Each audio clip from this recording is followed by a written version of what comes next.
Chilling tales for dark nights.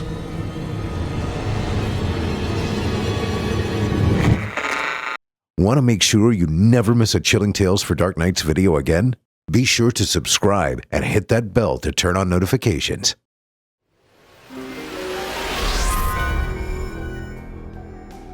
This episode is brought to you by Fume. Flavored air is helping people get over their bad habits, and Fume is the leader in flavored air devices.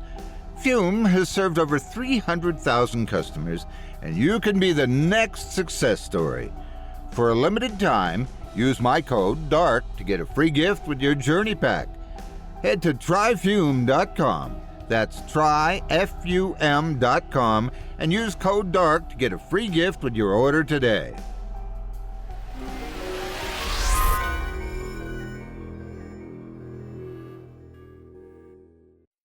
The following program is a production of Chilling Entertainment and the creative team at Chilling Tales for Dark Nights, and a proud member of the Simply Scary Podcasts Network. Visit simplyscarypodcast.com to learn more about this and our other weekly storytelling programs. Thank you for listening, and enjoy the show.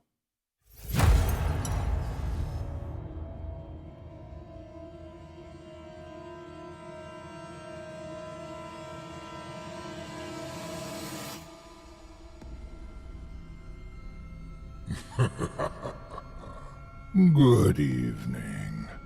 I'm storyteller Otis Jiry, and I ain't your grandfather. From where I'm from, we don't do bedtime stories. And if that's what you were expecting, you're in the wrong place. If it's terrifying tales you're after, well then, I've got just the thing. Get comfortable, settle in, turn off the lights, if you dare. Your night is about to get a whole lot darker. Who needs sleep anyway?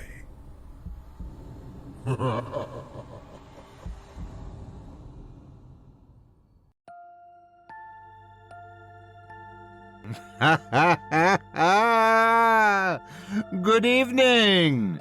You're listening to Scary Stories Told in the Dark. Welcome, dear listeners, to Season 15, Episode 17. I'm your host, Otis Jiry, and in this episode, I'll be performing 3 tales to terrify you, courtesy of authors Ron Riekki, Finn McCool, and Nikki Exposito. Tonight we'll hear stories of timorous training, ghostly goose chases, and odd orphans. You're listening to the standard edition of tonight's program, which contains the first 2 spine-tingling stories. If you'd like to show your support and enjoy an extended version of this and other episodes with twice the terror, visit simplyscarypodcast.com and click Patrons in the upper menu to sign up today. Thank you for your support. Now, it's time to take a walk together down the moonlit trail, so lock your doors, turn your lights down low, and settle in. The show is about to begin.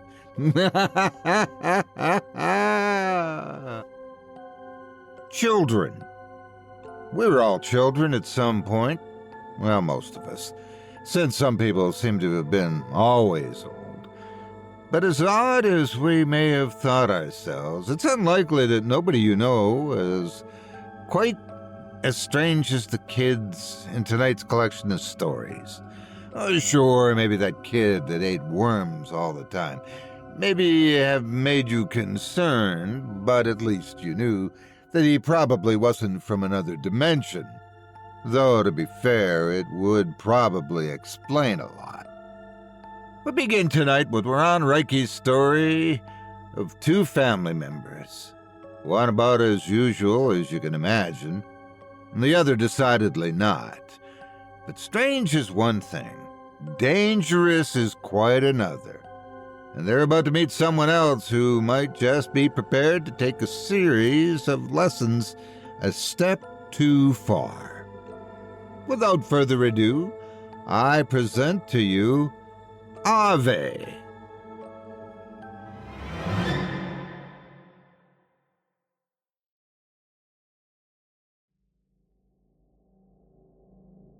We didn't know what to call it, so we came up with our own simplistic language and decided we'd just go with Aunt Carol gave birth to a ghost. It was the easiest way of putting it. The baby was dead, but not dead, in that it still had a shape and a form and could move and float and cry, but it was mostly and definitely a ghost and not human, which we knew when it emerged in cesarean fashion, coming directly through her stomach. No incision, just poked its head out, and, of course, the midwife screamed, but then recovered, saying she'd heard of this happening before, a long time ago. There it was, and there was a midwife, too, saying that yes, as a matter of fact, there was talk a few towns over of this happening. When? Last century. When last century? The 20th century. The 20th century wasn't that long ago, only about 20-some-odd years ago. That's a long time. No, it isn't. And the beauty of the exchange was that they were arguing over how long ago the last century was and not paying any attention to the ghost that, someone baby-like, was floundering around the room with a sort of goo all over it, similar to Vernix Kisosa, according to the midwife, crawling, but in midair, a neighbor swatting at it like a fly, but of course his hand going right through the... Well, what's its name? Is it a he or a her? Does it matter? For the birth certificate. It's not born. It was. That was a birth if I ever saw it. Non-traditional. Very. To say the least. Everyone, please stop talking. This is a christening. You can't have a christening for something that's not alive. It looks alive as can be if you ask me. It has no body. Then what are we looking at? It's made of air. Aunt Carol, it's your baby. What would you like to name it? Without missing a heartbeat, she said, Aave. She pronounced it Aave, which did sound quite beautiful in that moment, and perhaps still does. The pastor looked perplexed. He was an old Finnish Lutheran, known to be as friendly as Christmas is supposed to be. We turned to him, and all he said was, Aave it is. Is it an it? Stop with that. It has no spleen or heart or teeth for that matter, so the sex organs mean zero. Aave has a heart, said Aunt Carol, and we decided we were in a whole new territory, and if Aave's mother said it had a heart, then by God, Aave did have a heart. And a mind, too, as it explored every inch of the room, and then went right through the wall, quite suddenly, with the whole 8 of us rushing out of the cabin, circling around the outside, looking out onto the lake, and up on the roof, and actually panicking, my cousin Jimmy whispering, Did we just all imagine that? But someone called and let us know that the baby, the ghost, was tucked gently into my aunt's arms. Can you feel it? Asked my cousin to Aunt Carol. Shh, they're sleeping, said my mother. It's the cutest thing I've ever seen, and I've seen a lot of cute things. I used to volunteer at the zoo. It's the cutest thing, said the pastor. And we tiptoed out. I have so much to tell you in so little time. I'm worried if I gave you all the stories of playing with a ghost who was my relative who slowly learned how to smoothly fly and learn to speak and... Well, I'll jump 2 years later to now when Aave approached me and said, I should feel like I should haunt. Who? I don't know. Where? I don't know. Well, what does that entail? Just haunting, I guess. If that's what you think you should do, go do it. I need somebody to teach me. I'm not a ghost, I said. Everyone's going to be a ghost, Aave said, even you, one day. But I'm not one now. But you should start practicing. I think humans don't practice being ghosts, and then when they become one, they don't know what to do. Do you remember when you were human? I don't think I ever was. You mean you've only been a ghost and nothing else? Yes, I think some of us are born ghosts, but it's not many. When you were born, the midwife said a ghost was born a few towns over. Where? Sumi. That's a ghost town. I know, so fitting. Let's go there. And we did. If you try to tell someone you live in Suomi, odds are they've never heard of it. So you tell them it's by Palmer, which they've usually not heard of. So then you say it's by Negoni, which they also haven't heard of. So then you say it's by Marquette, and if they haven't heard of that, then you just say it's near Detroit, which is 500 miles away, but close enough. At least they've heard of Detroit. There's some people who live in Suomi who haven't heard of Suomi. So to ask them if they know of any ghosts that were born there tends to get a door slammed in your face. Although one house didn't even have a door on it. I just knocked on the air and someone came up and asked them if they had any ghosts in their house, and they said, "Have you been drinking?"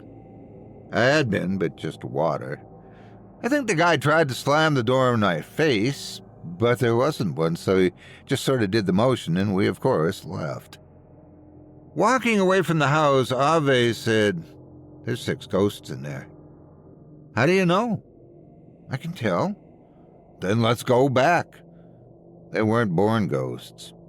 How can you tell? I can tell. Is there a ghost here that was born a ghost? I don't know, Aave said. We'll have to keep looking. Even though Aave didn't have eyes, we kept looking. Palmer's a mining town. Suomi is a ghost town. The two go together well because from the hill we could see the mine and its many gaping holes in the earth, and I asked Aave how many ghosts down there. Hundreds, he said. Are there ghosts in the woods? Rarely. Where are they mostly? Where they lived or where they died. That's the 2 choices. You have choices of where you can go as a ghost, if you're human, and no other choices. Well, you can also haunt. And then where do you go? Wherever the haunting is. How do you know that? I just know. Do you feel you should haunt somebody? I was never born. No one has ever done anything bad to me. But you just feel you should haunt. I'm not sure. I guess. I need to find a ghost, a real ghost. Are the humans that died not real ghosts? You're right. I shouldn't say that. Aave stopped floating. He just hovered there. What is it? Aave began to float toward a house at the top of the hill. It looked like the least haunted house in the history of the world. A quiet, tiny, well-lit, friendly, clean, rural, woodsy, and with a yard and grass that looked like it was sunbathing. There's a ghost in there? Aave floated through the wall. I couldn't do that, so I just sat on a rock and looked down at the mine, waiting. I hummed, threw rocks at an old knocked-over mailbox across the street, and finally just lay down, looking at the clouds that looked like eggs and rabbits and cotton balls and gremlins and marshmallows and thumbs and mountains. And then there were 2 clouds hovering above my face that weren't clouds, but ghosts. This is Isbird. Hello, Fred, I'm Ron. It's Isbird, said Aave. I'm sorry, I don't think I can pronounce that. Then Frayed it is, says Isbird. Isbird's going to teach me how to haunt. That's wonderful. I just don't have anybody to haunt, though. Oh, I said. Well, there's plenty of people in Palmer and Nagani and Marquette, and if you went to Detroit, you'd have 1,000,000 people to haunt. I can't do that, Aave said. They've done nothing wrong to me. Oh, I said. You don't have to do this if you don't want, said Isbird. Isbird was a larger ghost than Aave. I wondered if ghosts grew in size as they got older. And I wondered if Isbird was older, if Isbird aged at all. Aave, too. I had no idea how anything worked. I also wanted to know what Isbird meant, and said so. Don't have to do what? We want to haunt you. Me? Well, if you're all right with it, Aave said, for practice. The both of you. Yes, Isber's my mentor. But I haven't done anything wrong to you. That's why we have to ask your permission. What would you do? Haunt? But what exactly? Aave turned to Isbert. Isbert stopped hovering, or pretended not to, so that it looked as if it was in form standing on the ground. It wasn't, of course, but it was an attempt at being human. Your friend, said Isbert. My cousin, I said. And friend, yes? Of course. It needs practice haunting. We would like to haunt you, but there are various levels of haunting, said Isbert. We would only haunt at the level you agreed to, said Aave. Well, what are the levels? Well, it's a little bit like your spice when you eat. There's level 0, which means we don't appear at all. And there's level 1. In a way, one could argue that we're haunting you at level 1 right now. You're haunting me now. Well, we are ghosts, and you are human. It's just that you're a human that's not afraid of ghosts, or at least not in this form. You have other forms? Of course, says Isbert. It's like the clouds. You were watching the clouds. I was. We can be anything. Like that. Anything? I asked. Anything? Aave asked. Anything, said Isbert. Once you're at the level of a poltergeist. Are you at the level of a poltergeist? Yes. And what does that mean? It means I'm very good at haunting. Who do you haunt? No one. I was born a ghost. I have no one to haunt. So you're probably excited to haunt. I'm excited to teach and to haunt. Yeah, you're probably right. I'll do it, I said. At what level? Said Aave. That's right. I'm sorry, you were telling me levels. Level 2 and 3 are similar, Isbert said. Little shades of difference, but that tends to be the fight phase. That's where people who still confront us. They'll stand there, try to see if we're real. This is where we tend to disappear and make them wonder if they saw us. Level 4 through 6 are the flight phase. This is where humans tend to run. Level 4 through 6, each level basically based on the speed they run. If we haunt at level 6, that's when people will smash their way through a glass door to escape us. We have to be careful with a level 6 haunting because people have been known to jump out of windows, or worse. Is there more than level 6? Of course, it goes up to 10. Levels 7 and 8 are freeze, where the person's so terrified they can't move. I can't imagine what 9 and 10 are. I don't have to tell you those if you don't want. No, please do. Level 9 is where the human goes mad. They can begin tearing their hair out, or some might vomit. Others might start speaking in tongues. It can be an infinite amount of reactions, but all of them tend to be quite stunning. You'd think, almost, that someone couldn't have that large of a reaction, but if you're a poltergeist, a really horrific poltergeist, that's actually not that difficult to do. What's level 10? I won't tell you. Is it death? I won't tell you. Will you do level 10 on me? Of course not. Never. Not even if you requested it, said Aave. How high of a level will you do? Well, that's your decision. That's why we're asking you. What's the point of Aave learning how to make people tear their hair out in madness?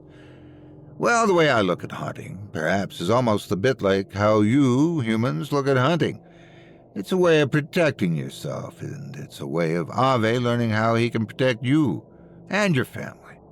Aave could stun a burglar so that they'd be completely unable to move, or would run out of your house at the pace of an Olympic medalist. Haunting is a martial art for ghosts. And also, put simply, that's what we do. It's like breathing for you, except we can't breathe. We can haunt. Could I start slow and then tell you once it's too much for me? Absolutely, said Aave. When would we start? Anytime you'd like. Could we start now? Are you sure you're all ready to do it now? I think so. What level? Well, this is level 1 right now, correct? Yes. Perhaps level 2 then. Okay. Are you ready? Yes. Are you sure? Yes. Okay, here we go. I heard a sound directly behind me. It was a sound like a rock hitting the mailbox that I'd been throwing to earlier. I turned to look at it, but there was nothing there. I looked back, and Isbert was an inch from my face. I gave out a gasp without being able to control myself. My goodness, I said. Are you all right? Said Aave. I'm fine, just my heart's going a little bit faster. Are you okay? Aave asked. I don't know, I said, then changed my mind to, yes, I am. Shall Aave try now? I don't know what to do, said Aave. All I did was get close to him. It combines scopophobia, the fear of being stared at, with ometophobia, the fear of having things near your eyes. There's also just plain and simply the fear of having strange things be too close to you at all. How do you remember that? All of that, the names for the phobias. Being a poltergeist is basically the study of fear, said Isbert. Humans are afraid of hundreds of things, thousands of things. You just need to find out what they fear. That's our job. How do you find that out? Watch them. The person you want to haunt, you must watch them for days, weeks, even months before you're ready. Then you tailor it to that person. I've heard of poltergeists who've studied humans for years, and then when it came time to haunt, they pulled out every fear in a matter of a second, and the person died right there on the spot, instantly became a ghost themselves. That's the true art of haunting. When you scare a human so badly, they turn into a ghost. Isbert nudged Aave. Go ahead. Aave floated up to my face. Isbert shoved Aave closer, except Isbert couldn't shove because it had no hands, and Aave couldn't be shoved because it had no back, but there it was. Aave's form instantly an inch from my face. You don't look afraid, said Aave. Aave's nose, if Aave had a nose, and there most certainly wasn't one, hovered right next to my own. It almost tickled. Well, I'm not surprised, I said. Surprise is everything, said Isbert. I think so, I said. Shall we try level 3? Isbert asked. We should probably head home. It's a long walk back, and it'll soon be dark. Perfect for level 3, said Isbert. Are you going to scare us on the way home? If you approve, said Aave. It's just level 3, I asked. I thought you said you don't have phasmophobia, said Isbert. What's that? Fear of us. Who's us, ghosts? Exactly. You can scare me at level 3 on the way home, I said. Good, said Aave, and Isbert instantly disappeared. The walk was long and boring and persistent, worse than the walk there, perhaps because I was hungry now, starving in fact, and partially because Isbert could appear at any second, or millisecond, or faster. I asked Aave to float close to me. It's strange, but the presence of a ghost reassured me because to me, Aave wasn't a ghost but was my relative. And I felt like Aave could protect me, although we had no ability to do much, like pick up a stone to throw. We could smell the mine, or I could. I smelled like panic attacks. It smelled like a cemetery. It smelled like absence. I don't know how to describe it. Maybe all 3 of those things together. The sun got buried by the massive wall of ore to our left. When nighttime came, I felt like I'd walked 100 yards, or maybe more precisely 100 graveyards. I shouldn't have agreed to level 3. You'll be fine. Are you scared? Oh, ghosts don't feel scared. What do you feel? I don't know. It's hard to describe. I mean, I have this urge to haunt, and I have an urge to be social, to spend time with you, but I also want to scare you at the same time. You do? Well, yes. Right now. A bit, yes. Are you going to scare me? I don't know how. It's easy, like Fred said. Just know all the fears.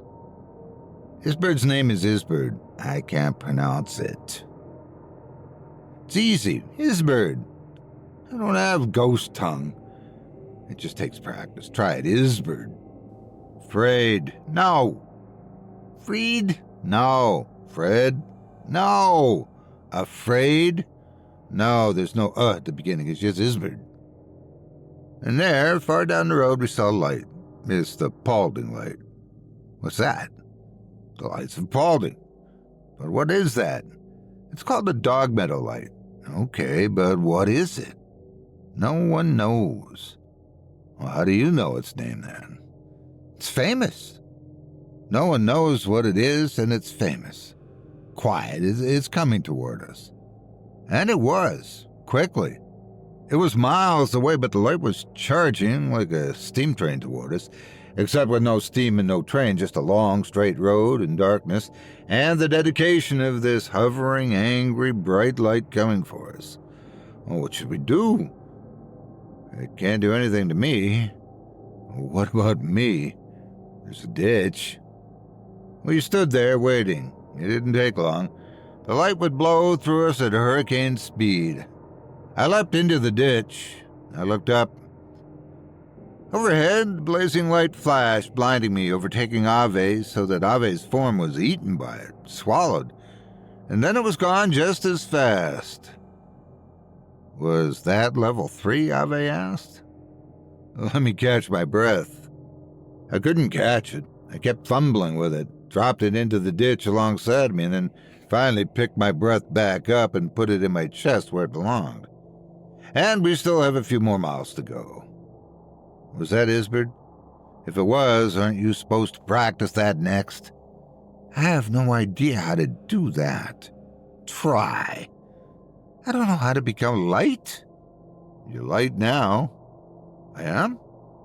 You glow. I do? A bit. But not like that. No, that was like a falling star coming down and skimming the Earth's surface. How fast are falling stars? I don't know. I could look it up on my phone. I did. 120,000 miles per hour. Well, that's incredible. I thought it would be a few hundred miles per hour, and their temperature is about 3,000 degrees. Celsius? I think Fahrenheit, but I don't know the difference. Which is hotter? I don't know. I put my phone down, and there, right in front of me, was Isbird. I screamed. The scream echoed in the mine's quarry. It felt like the mine endlessly followed alongside of us, because it was like moving, like an impossible glacier. Do you have photophobia? Isbird asked. My mother takes my picture all the time. Not fear of photos, fear of light. It looked to me as if you were horrified.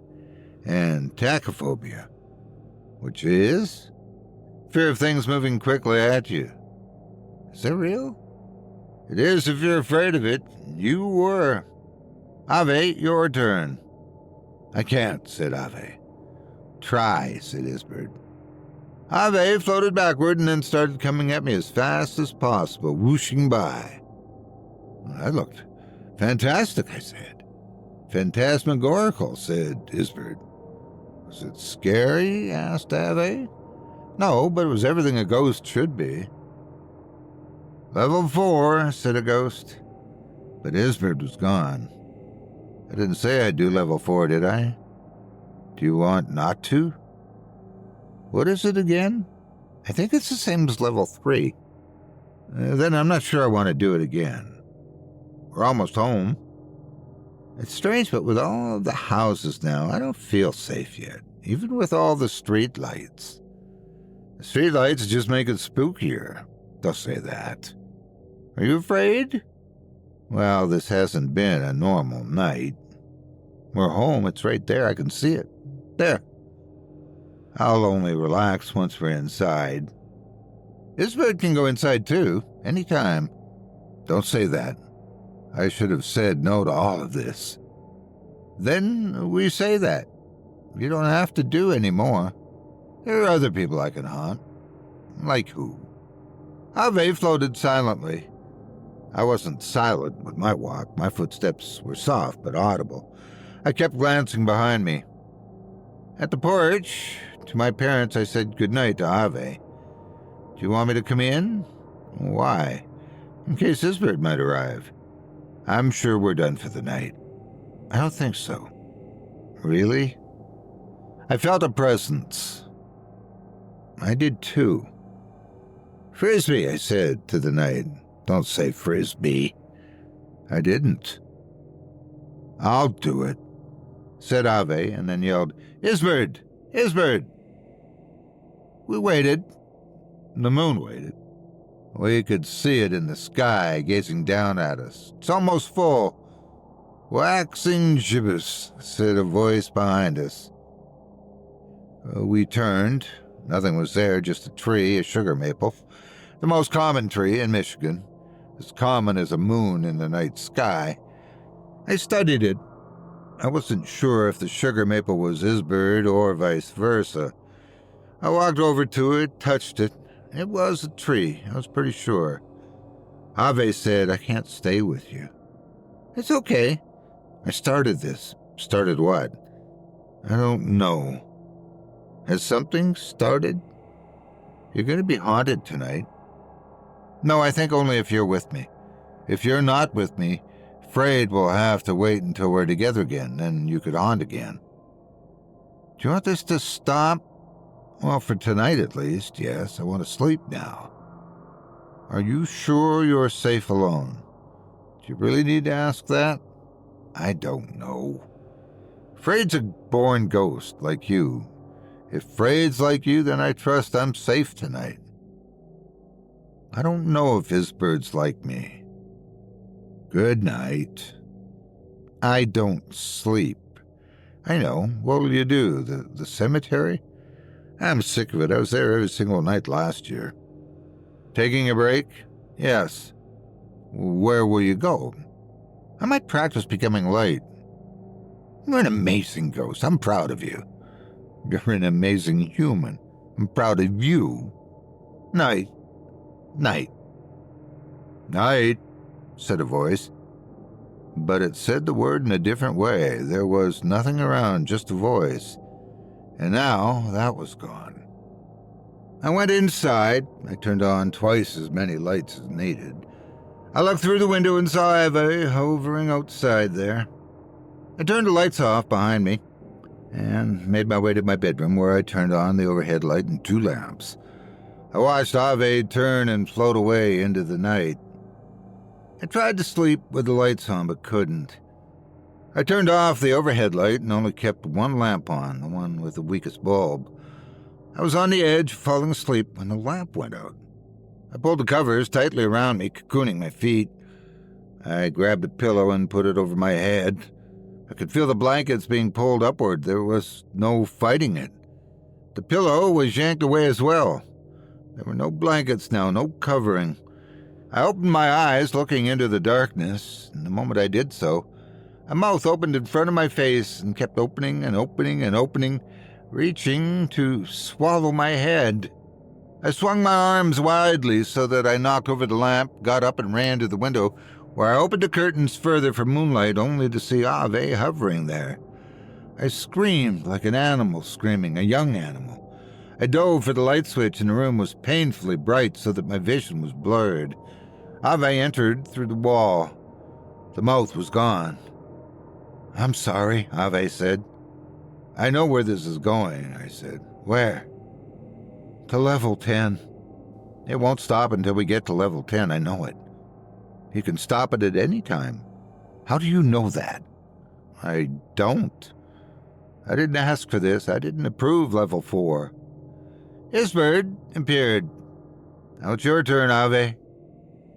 He doesn't want to continue. This is how you learn. I just said he does not wish to continue.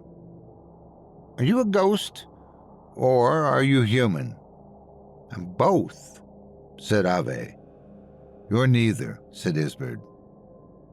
You were born too, said Aave, right? I'm a poltergeist, said Isbert. We're the same. We're not the same. Why not? Try to move the bedsheet on the floor. Try to put it back on the bed. Aave tried but couldn't. With one quick swoop of something like an arm, the poltergeist lifted the blankets into the air so they hung there for a moment, resembling a ghost, and then collapsed into a heap on the bed. You are less than, said Isbert. Two things I hate are ghosts and humans. You're not welcome here, said Aave. Go. Oh, you invited me. It was you who came to me and actually asked me to haunt. We're asking you to stop. The light switch flicked off. The room flooded with dark except for a triangle of light made from the moonlight entering. This will continue, I said. You're not afraid of ghosts, Aave said.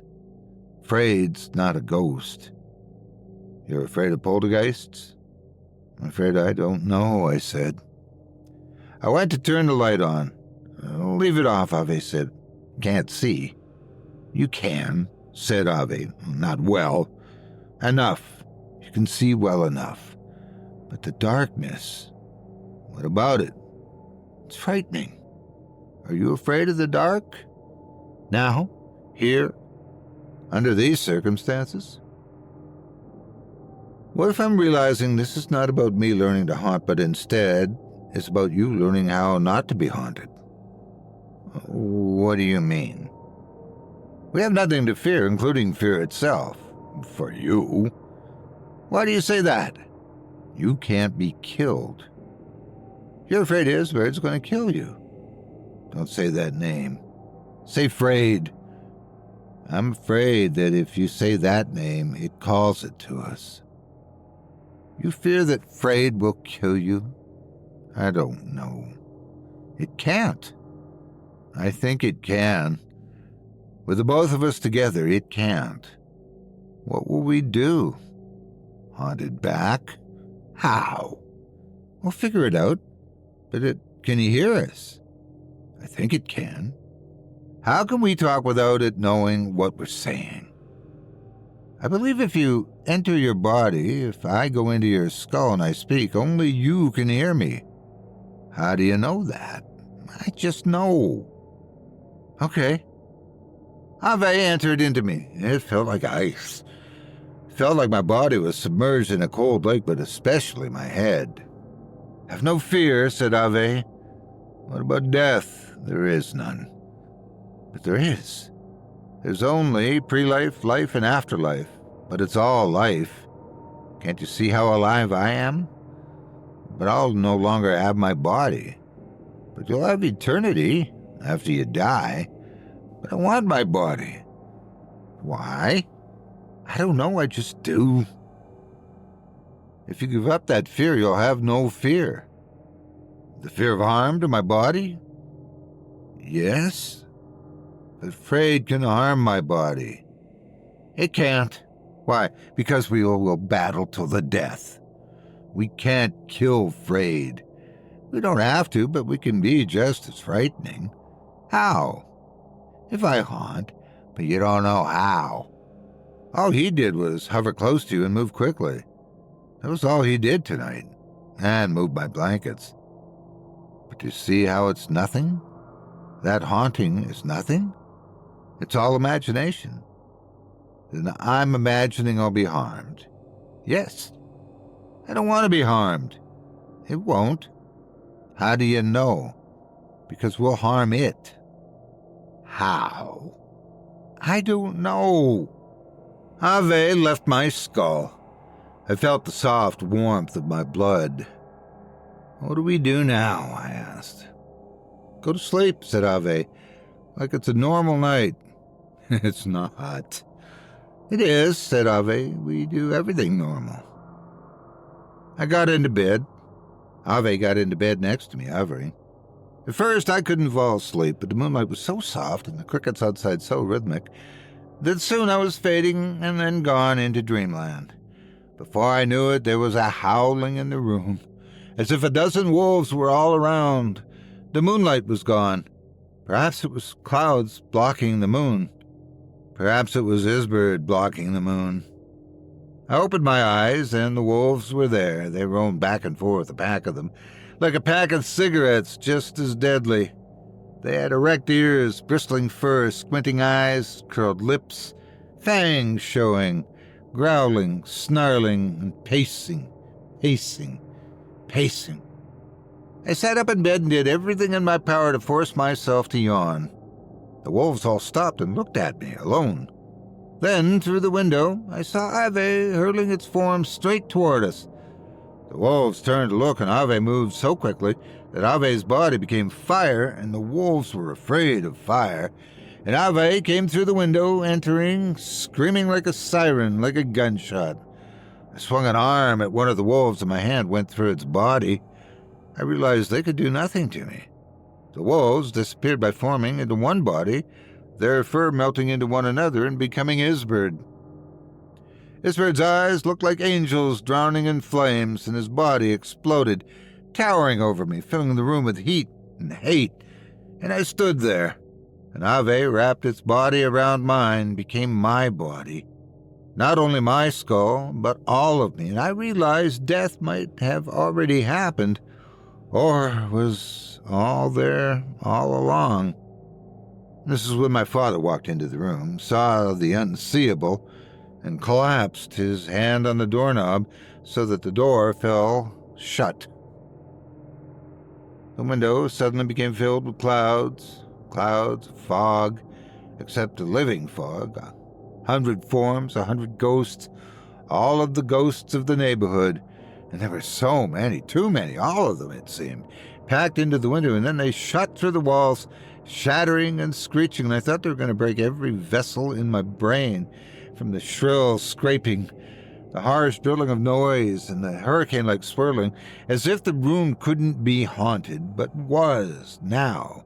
Haunt was simply that word, a hellishness of being the epicenter of haunting, where the walls swelled as if they, too, had all along been ghosts stuffed into the blockwork.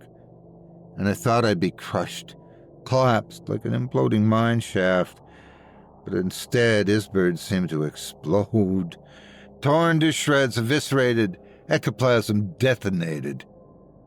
And then the quiet, the sudden absence of everything, of motion, of emotion, of color, of thought, where I, numbed, stood in the midpoint between two worlds, ghosted, changed, a feeling like I was impossibly living and dead simultaneously, and then a relaxation, a bonding, a recognition that there were this many ghosts here all along, in all of the homes surrounding us, and how quickly they could come together and how quickly they started disappearing.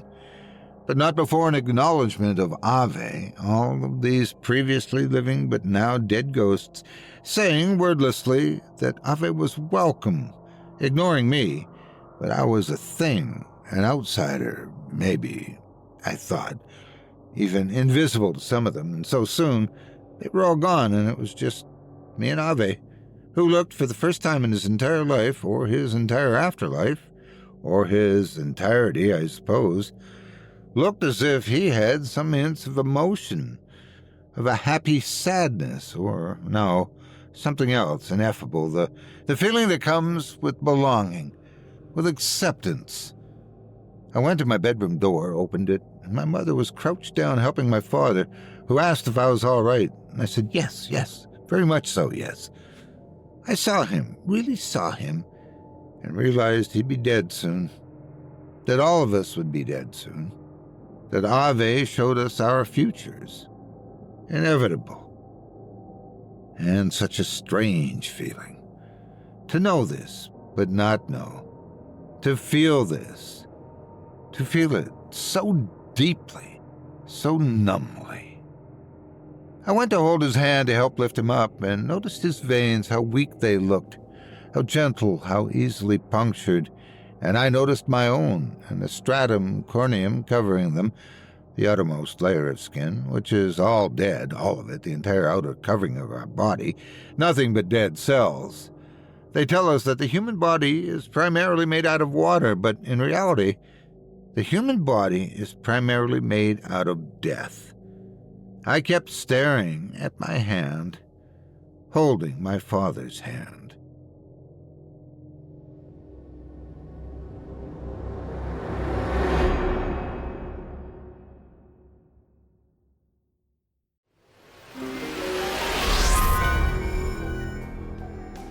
This episode is brought to you by Fume. Folks, we often talk about the creepy crawlies, the EBGBs, the things that like to lurk in corners, ready to strike. Well, in the light of day, a bad habit can be just like one of those little creepy crawlies just waiting for you to let your guard down, and bam! Back to bad feelings, back to guilt. But look a little closer at that bad habit just sitting in the corner. A good look. See, that bad habit doesn't have to be bad. With a little help, maybe it could be a good habit. And that's where Fume steps in. Fume's the flavored air device that'll have you yanking your bad habit out into the light and make turning it into a good habit and fun and exciting. Let me start off by answering that question. What the heck is a flavored air device? Well, Fume is a handsome little device made of wood, metal, and tons of little clickers and magnetic doodads that'll keep you busy should you feel yourself getting those EBGBs hit. You load it with the little canisters of air that, when you breathe it into your mouth, gives a blast of toxin-free flavor that carries none of the stickiness of certain vaporous products. And with flavors like orange vanilla and crisp mint, I bet you'll be soon asking, why the heck did I wait so long for this? Well, yes, that bad habit might be hiding, might be lingering, but don't let it make you cower.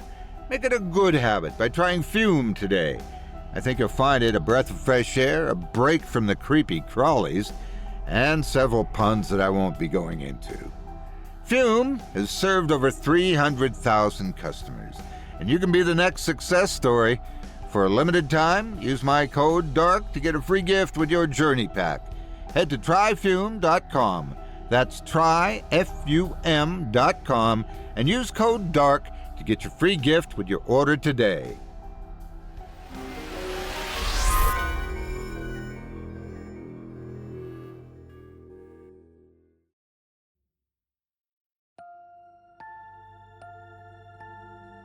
I hope you enjoyed Aave by Ron Riekki, as performed by yours truly. If you enjoyed that tale and would love to read more from tonight's very talented featured author, you can help support him by visiting simplyscarypodcast.com/Ron-Riekki.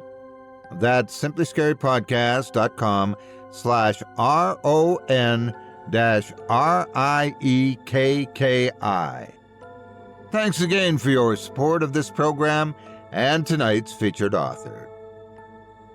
Now, I ask you good folks, ever take a lesson from a ghost?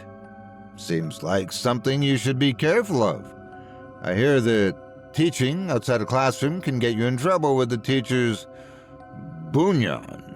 If you thought that joke was bad, you should have seen the list I didn't use for that. McCool shows us another strange and unusual child, but in very different circumstances. Seems the area has had its fair share of disappearing hikers, so when a survivor is found, that's generally a good thing. Though this particular survivor seems just a bit off. Without further ado, I present to you the girl we found in the woods.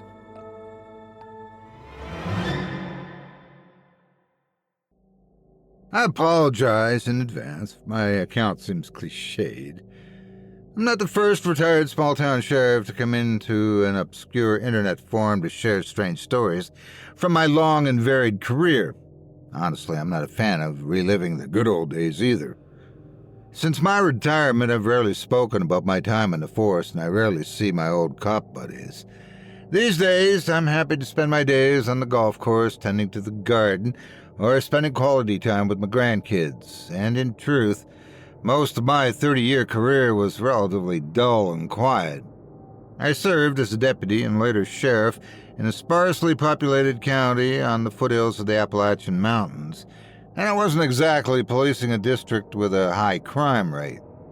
Now, that's not to say I didn't see a thing or two during those long years. Like in any job, I had good days and bad days. And even a police officer in the quietest of districts will see their fair share of violence and tragedy. There are a number of cases that I try not to remember. The disappearances, the fatal car crashes, and even the odd grisly murder. But I'm not here to talk about those cases. Instead, I want to tell you about the one that still haunts me, the unsolved investigation that I still can't explain even after all these long years. That's the case of Jane Doe, the girl we found in the woods. Young Jane came into my life during a hot summer's day in June of 1998. It was a typically quiet day in my little corner of the small-town America.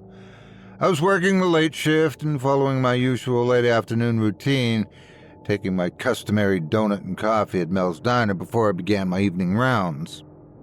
It was only when I climbed back into my patrol car when I received the call through the two-way radio.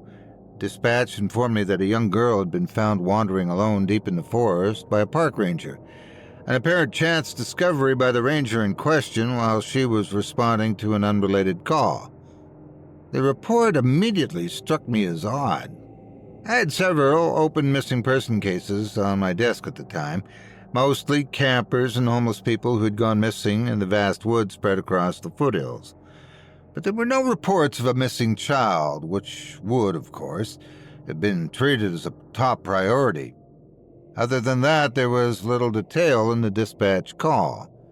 The ranger in question was Susan, an experienced veteran who I knew and trusted, and she was bringing the unidentified girl to my sheriff's office. I wasted no time in returning to the station, eager to find out more and do whatever I could to reunite the lost child with her parents or guardians. But as you've surely already guessed, this case was anything but straightforward. 30 minutes later, I was sitting across from the young girl in question. She nervously sat in my office and stared down at her feet. At a guess, I'd say she was 11, maybe 12, but I couldn't be sure, and the poor girl was in such a bad state. Her clothes ragged and dirty, her long and dark hair bedraggled and matted, and her green eyes showing signs of anxiety and shock. The town doctor had checked her out when she came in, confirming that the girl wasn't physically hurt, but was malnourished and underweight. I didn't need a physician to tell me this, however. The girl was skin and bones and looked like she hadn't eaten a decent meal in days. I'd taken pity on her straight away. I had a daughter of my own around the same age, and it broke my heart to see this child in such a sorry state. But all attempts I made to give her comfort were in vain. The sandwich, potato chips, and can of Coke I'd got for the girl lay untouched on the desk in front of her, and she'd also refused the change of clothes I'd offered her, courtesy of my daughter's closet. She didn't eat or drink or speak, instead looking down at her knees and bare feet as her straggly hair hung over her face. I sighed in frustration as I observed her across my desk. We contacted Child Services, but it'd be several hours before a social worker would arrive from the city, and in the meantime, she was my responsibility. I didn't have the training for a situation such as this, but I was a father, and I had some experience dealing with difficult kids. Also, I didn't want to see this traumatized child lost in the system, so I felt determined to get through to her. Standing up from my chair, I slowly made my way around the desk, gently lifting the girl's chin so I could meet her gaze. I swore I saw a flicker in her eyes in that moment, a hint of malice which gave me pause for concern.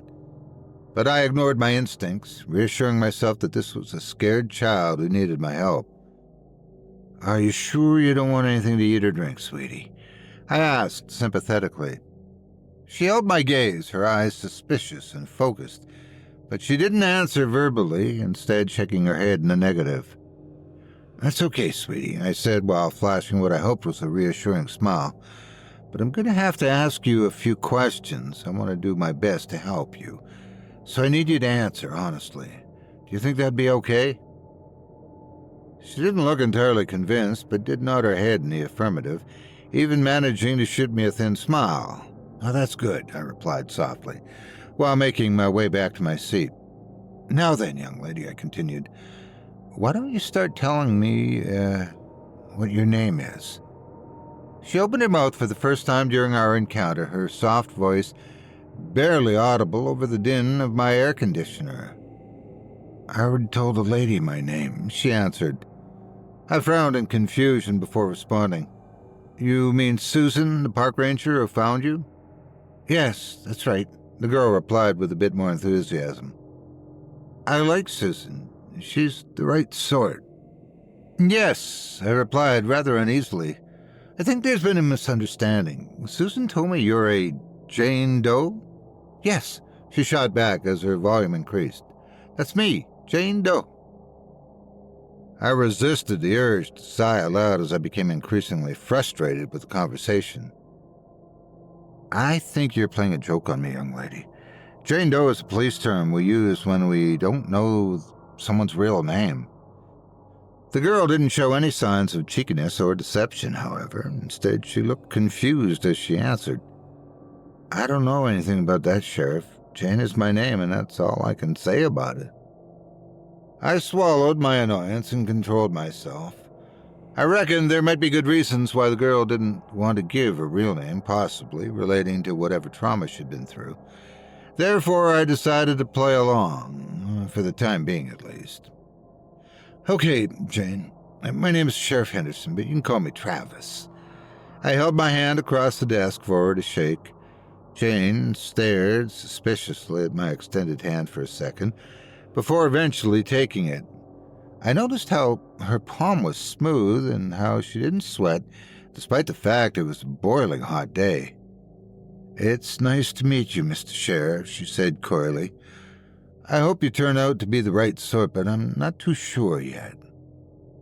I frowned again after we ended our handshake. This was the second time Jane had used the expression, "the right sort," and I wondered whether this was significant.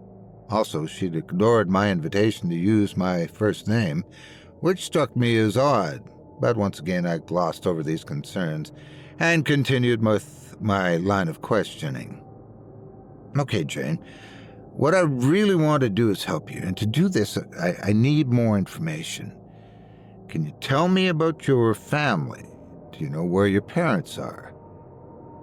There was a hint of sadness in her eyes, but her voice didn't break as she answered, "I don't have a family, and I don't have parents. I'm the last of my kind around these parts." I'll admit that Jane's nonsensical answers were beginning to concern me. She might be playing a trick on me, but I didn't think so. I'd been a cop for a few years by this point, and believed I could see through a lie easily enough. But I didn't understand why the girl was saying these things. Perhaps this was some sort of disassociation, I thought. I reckoned Jane might be a victim of abuse or neglect, and so she'd run away from home. If this was the case, I wanted to find whoever was responsible for hurting her and bring them to justice. But I didn't know how to break down the metaphorical walls that Jane had built around herself to get to the truth. Perhaps this would be left best to the professionals. Still, Jane was here speaking with me, and I didn't see the harm in asking a few more questions. "How did you end up in the woods, Jane?" I inquired. "How long have you been out there?" She smiled, her eyes widening as she spoke with an enthusiasm now evident in her voice. "I've always been in the woods, Sheriff. It's my home. I was asleep for a long time, but now I'm awake and seeking out the right sort." I maintained a forced smile on my face as I held her gaze. It seemed clear to me that this girl was very disturbed and appeared to be living in a fantasy world of her own creation.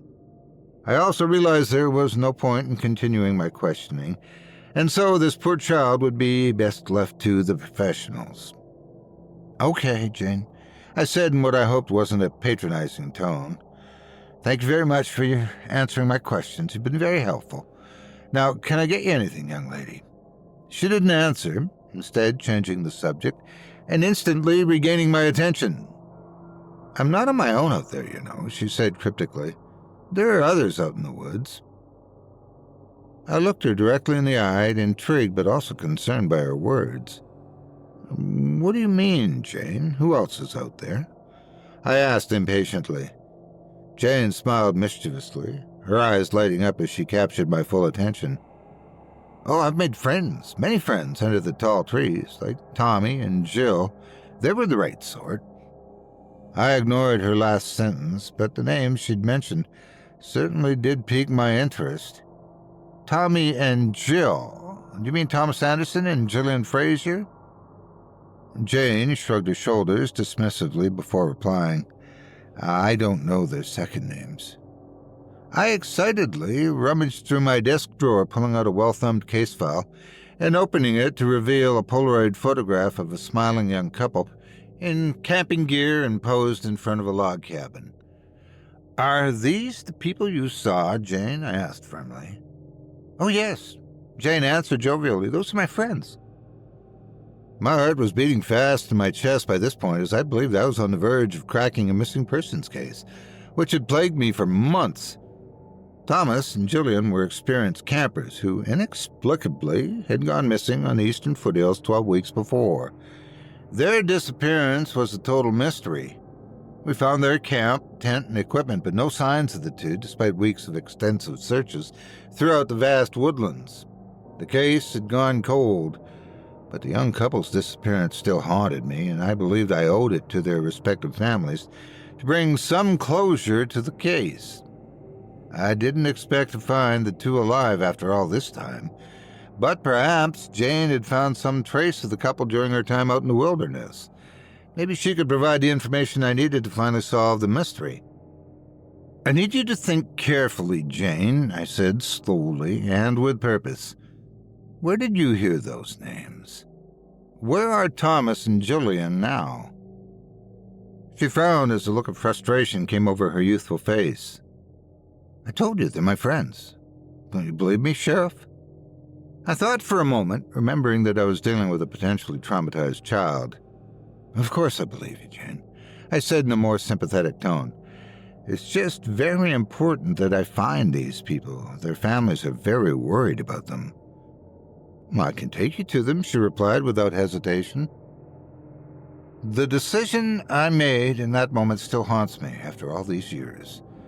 I took Jane's information at face value and brought her back out to the woods to search for the missing couple. The action was strictly against protocol. The girl was temporarily under my care, and my duty was to look after her until child services arrived. But it would be hours before the social workers would reach us, and this seemed like too good of an opportunity to waste. I figured the worst that could happen was a fruitless trek through the forest before I brought Jane back safely to the station. How wrong I was. Jane and I didn't travel out there alone. We were accompanied by Susan Gardner, the park ranger, who had found Jane and brought her in. This was another big mistake on my part, and one that I'll need to live with until my dying days. I certainly didn't force Susan to go. In fact, she insisted on accompanying me on the impromptu search. Not only had Susan established a bond with young Jane, but she had also had a connection to the missing campers case, as she's the one who discovered their abandoned camp. It would have been hard to try and stop Susan from going out there, but I should have insisted. My only defense is my lack of imagination, because I could never have anticipated what would have happened out there. I followed Jane's directions, which were surprisingly precise, and we drove for over an hour as the trail led us deep into the wilderness and down a series of semi-abandoned service roads. Eventually, Jane directed me to a pullover, and I parked my patrol car in a turnout by the side of the road. Once the doors were unlocked, young Jane wasted no time in jumping out. She turned to us briefly before saying, "This way." With that, the girl walked past the tree line and into the forest. I remember Susan and I shared a look of concern just before we followed the girl into the woods. I can't speak for the park ranger, but I felt a considerable apprehension in that moment. My instincts told me that something wasn't right, but I foolishly ignored my feelings as we proceeded. I don't know how long we walked for, but we must have trekked for several miles as we followed Jane deeper into the forest. Jane had refused my offer of fresh clothes, but I insisted that she don a pair of my daughter's trainers. She hadn't been keen, but did agree to wear the shoes, although I think she would have preferred to walk on her bare feet. Jane insisted that she knew where she was going, but eventually it became obvious she was just taking us on a wild goose chase. It was getting dark, and I knew it would take time to get back to the road. Therefore, I decided to call off the search, shouting out to the still energetic Susan as Jane and I trailed behind, both of us sweating and exhausted after hours of trekking under the hot sun. "Okay, Jane, it's time to head back," I ordered. There was a lengthy pause as my words hung heavily in the air. I felt the tension building as Jane slowly turned to face me. The expression on her face was no longer one of childhood innocence.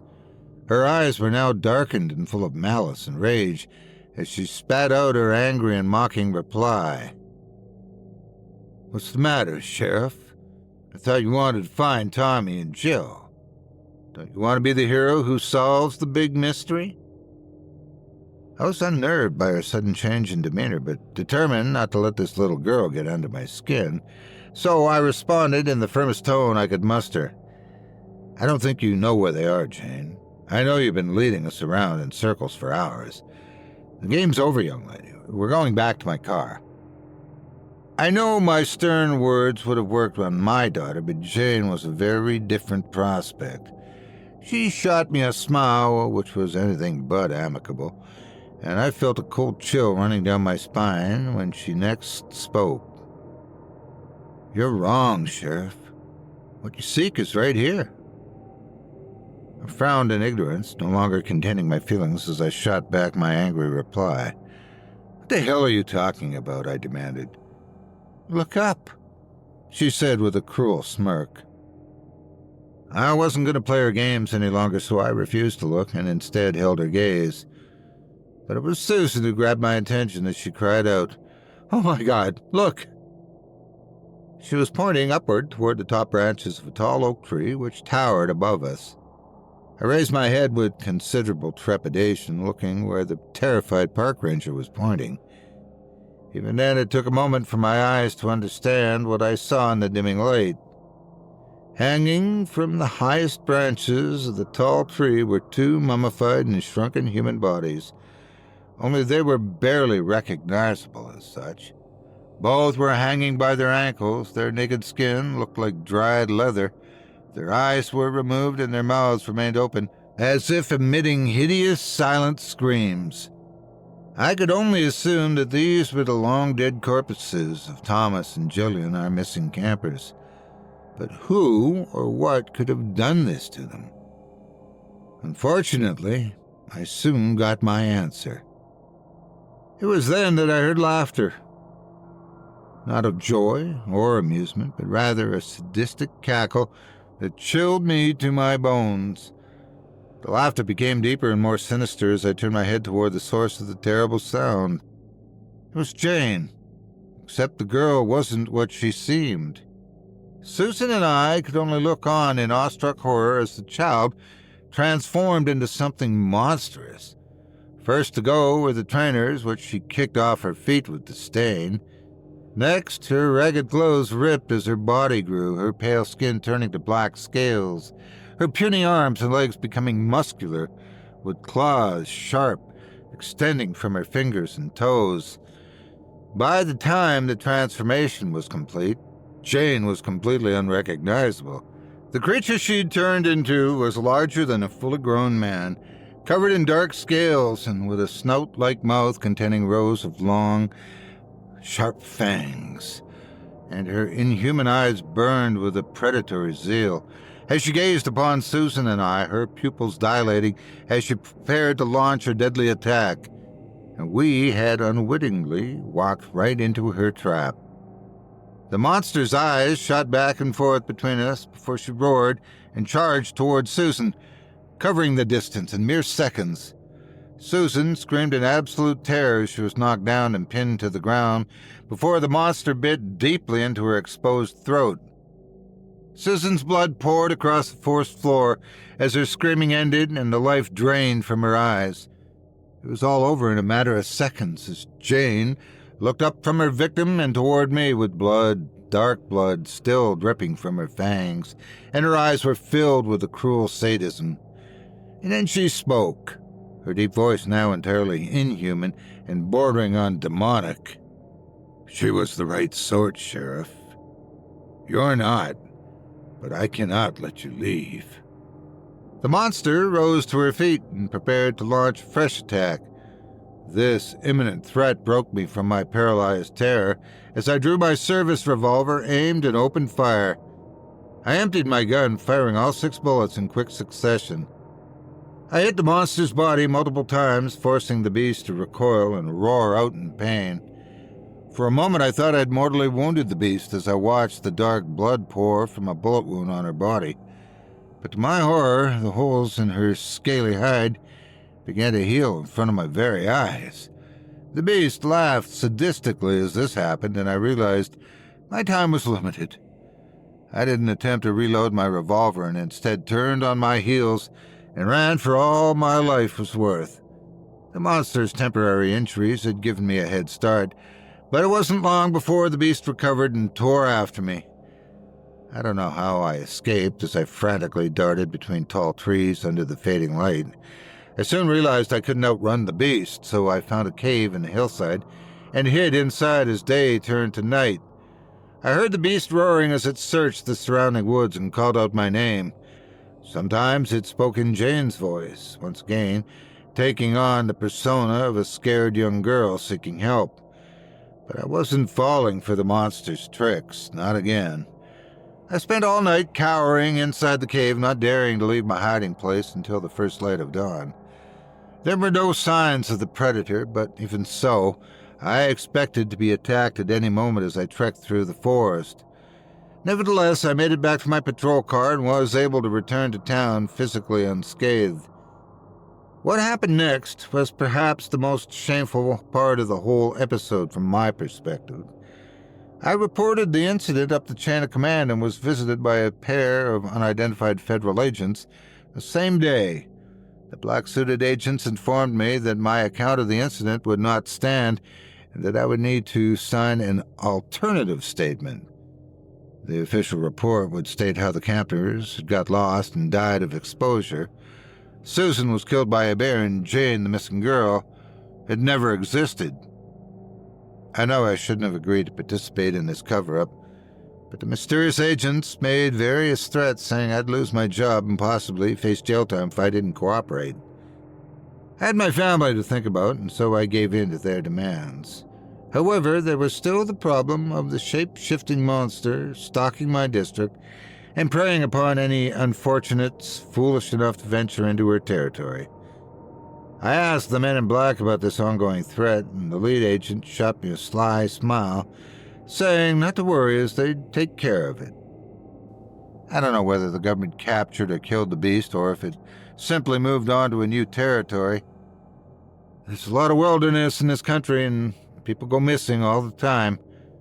The third possibility is that Jane slipped into some form of extended hibernation, and it may be years, decades, or even centuries before she emerges to commence her next hunt. In any event, the disappearances in my county ended and life went back to relative normality. And so I lived my life, raised my family, and carried on my duties as a small-town sheriff until I received my golden watch. I tried to put the bizarre incident behind me, but how could I ever forget the horrors I witnessed on that day? And how can I ever forgive myself for my complicity in Susan's death? But telling the grisly story now, after all these years, has lifted at least some of the heavy burden from my shoulders. Other than that, there's not much I can say other than to give this advice. That strangers asking for help may not always be what they seem.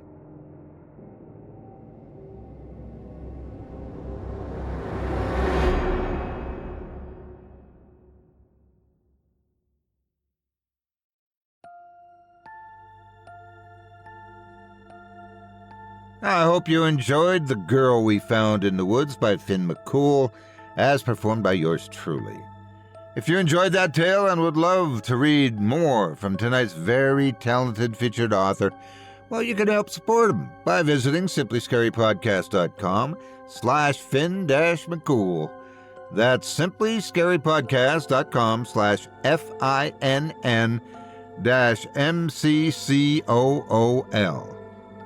Thanks again for supporting this program and tonight's featured author, as well as all of our authors who've provided us with stories tonight.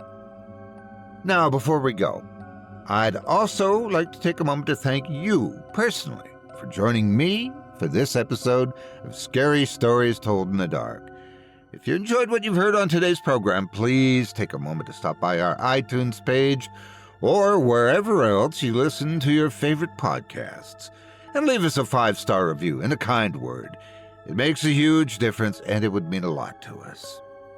If you'd like to hear a premium extended edition of tonight's and all of our other episodes featuring Twice the Terror, visit simplyscarypodcast.com today and click the Patrons link in the menu at the top of the screen. You'll find yourself at chillingtalesfordarknights.com, where you can purchase season passes for this podcast and our other quality storytelling programs. Or become a patron for as little as $5 a month and get access to our entire audio archive dating back to 2012, all of it ad-free.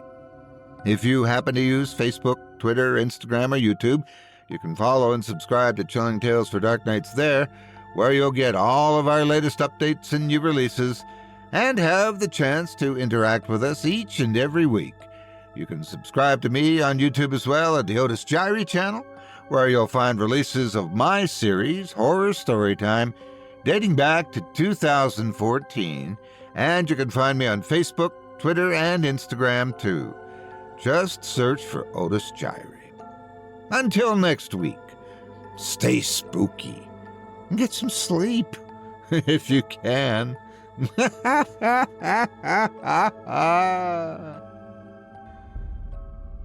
Thanks for listening.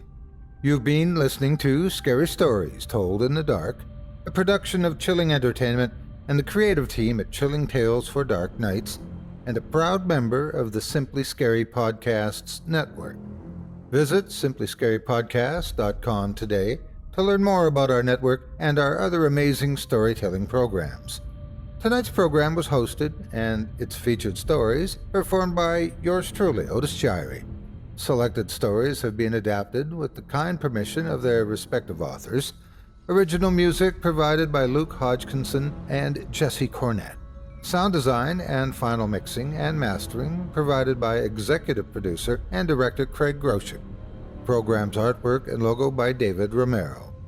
If you're looking for some fresh tales on a daily basis while waiting for the next podcast, check out my YouTube channel, the Otis Jiry channel, and my extensive collection of narrated tales there. Simply search on YouTube by my name, and you'll find me. And don't forget to subscribe and press the bell notification icon to get my latest releases. Got a scary tale of your own that you'd like performed? I take submissions.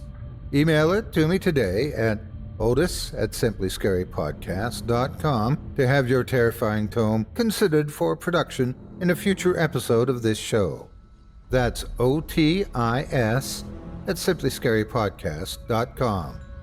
If you've enjoyed what you heard on tonight's program and are joining us on your favorite podcast app, subscribe to us to be sure you never miss an episode, and leave a 5-star review and a comment. Your feedback means a lot to me. You can also follow Chilling Tales for Dark Nights and yours truly on Facebook to connect anytime and get the latest updates on this and other programs and my channel. If you're listening on the Chilling Tales for Dark Nights YouTube channel, do us a favor and hit the subscribe button and the bell notification icon for ctfdn as well to get more spooky tales from me and the crew and another episode of this program each and every Wednesday. And don't forget to hit that thumbs up button to tell us how we're doing and leave a kind word or a request. And don't forget to visit us at chillingtalesfordarknights.com and consider supporting the team by becoming a patron. In addition to helping us out, you'll get exclusive access to our audio archive and ad-free downloads of all your favorite stories, including those you've heard on this program. As for me, I'll be back next Wednesday with more terrifying tales to keep you up all night. But that's all right. Who needs sleep anyway?